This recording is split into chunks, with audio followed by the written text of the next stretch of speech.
Ben-Hur is an epic tale set 2,000 years ago and focuses on themes like revenge and redemption.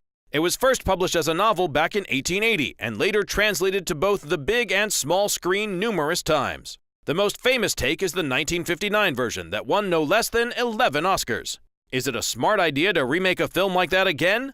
Probably not, but they tried it anyway, and the new one has just been released. I called my mum, I said, "Mum, you know I'm doing Ben-Hur, the remake." She was like, "Oh, why? Why are you doing that?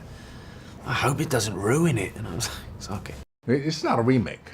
It's a reimagining, I think, because yes, there was the story of Judah Ben-Hur, and there was Ildrim, and there was Masala, but the story is, I think, much deeper. If I felt this was a remake, I would have run the other way. You know what I mean? Just because I don't like remakes. But reimagining something, when you find a great story, there's ways to tell a story. There's many ways to tell a story. There's many ways to direct a play. My family was one of the most respected in Jerusalem. Welcome home. Please, I need you to tell me who Am's enemies are. Masala, I won't name names until we were betrayed by my own brother. Masala! You know we've done nothing wrong. Rom's calling for blood. Crucify them. No! In the movie, Ben-Hur gets betrayed by his brother and is forced into slavery. When he finds his freedom, he seeks revenge by beating his sibling in lethal chariot races. And shooting those sure was something. For the chariot race, we wanted to do it full speed. We didn't want to speed up the footage. So there were a few broken arms of some of the stunt guys, unfortunately. The stunts were real. We tried to do it. We were doing it at full pace.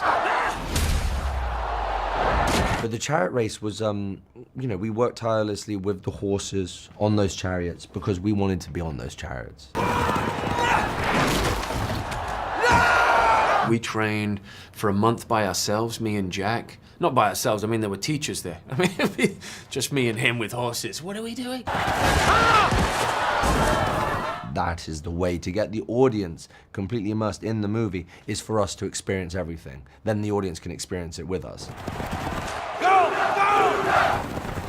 Oh, we're having fun now, brother! Yeah! Yeah!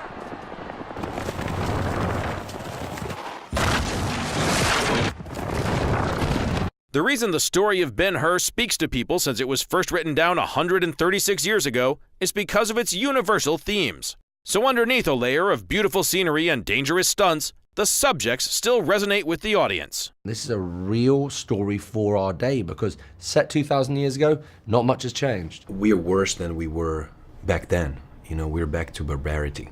What's going on now, the violence, the level of violence, it is something that we don't even know yet what's going on. When I read the book, I realized Ben-Hur was a book about ambition and how blind that can be, and selfishness. I mean, obviously it's the underlying messages of unconditional love and forgiveness, and to stop, I hope people are inspired to stop pointing the finger at other people and try to introspect and soul search and look at how they are contributing to what the world is going through. The 1959 version of Ben-Hur is the very definition of a Roman epic. And as it set the record for the most Academy Awards won by a movie, these are some big shoes to fill for this remake.